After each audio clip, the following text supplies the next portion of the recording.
Hello বন্ধুরা, আশা করি তোমরা সবাই ভালো আছো। এই দেখো গরমের দুপুর, আজকে একটা নতুন রেসিপি নিয়ে এসেছি। একদম সিম্পল হালকা পাতলা নিরামিষ রেসিপি, তোমরাও করে খেতে পারো।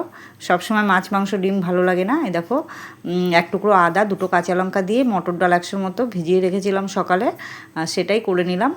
3-4 ঘন্টা ভিজানো থাকলেই ভালো হবে। দেখো লবণ হলুদ দিয়ে মাখিয়ে রেখে দিয়েছি। এইবার দেখো আমি সবজিটা কি নিয়েছি, ঝিঙে আর আলু। এই দেখো পুরো একদম মানে মিক্সড হয়ে গেছে, ডালটা রেখে দিলাম। এইবার আমি ঝোল তরকারি কী দিয়ে করব সেটা তোমাদের দেখাচ্ছি।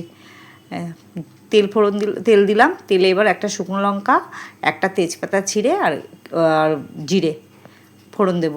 দিয়ে আমি আলু আর ঝিঙেটা দিয়ে দেবো। আলুটা 50% ভাপানোই আছে, আর ঝিঙেটা তার সাথে দিয়ে দিচ্ছি। দিয়ে লবণ হলুদ দিয়ে ভালো করে ভাজা ভাজা করব। তোমরা চাইলে আলুটা আগে ভেজে নিতে পারো, তারপর ঝিঙেটা, কিন্তু আমি একসাথেই দিয়ে দিয়েছি।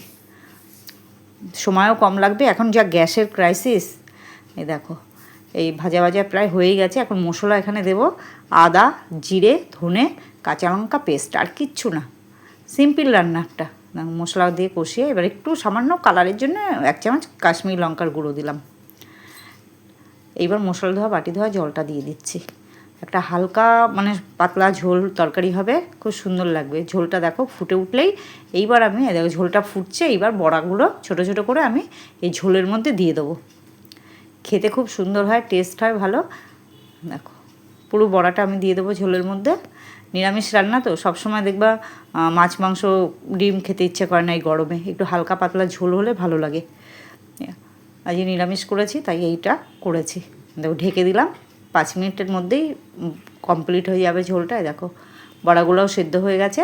এবার নামানোর আগে একটু গরম মশলা দিয়ে নামাবো। তোমরা চাইলে ধনেপাতা কুচিও দিতে পারো, কিন্তু আমাদের বাড়ির লোকরা আবার ধনেপাতাটা বেশি পছন্দ করে না, এই জন্য একটু গরম মশলার গুঁড়ো দিয়ে নামিয়ে ফেলছি।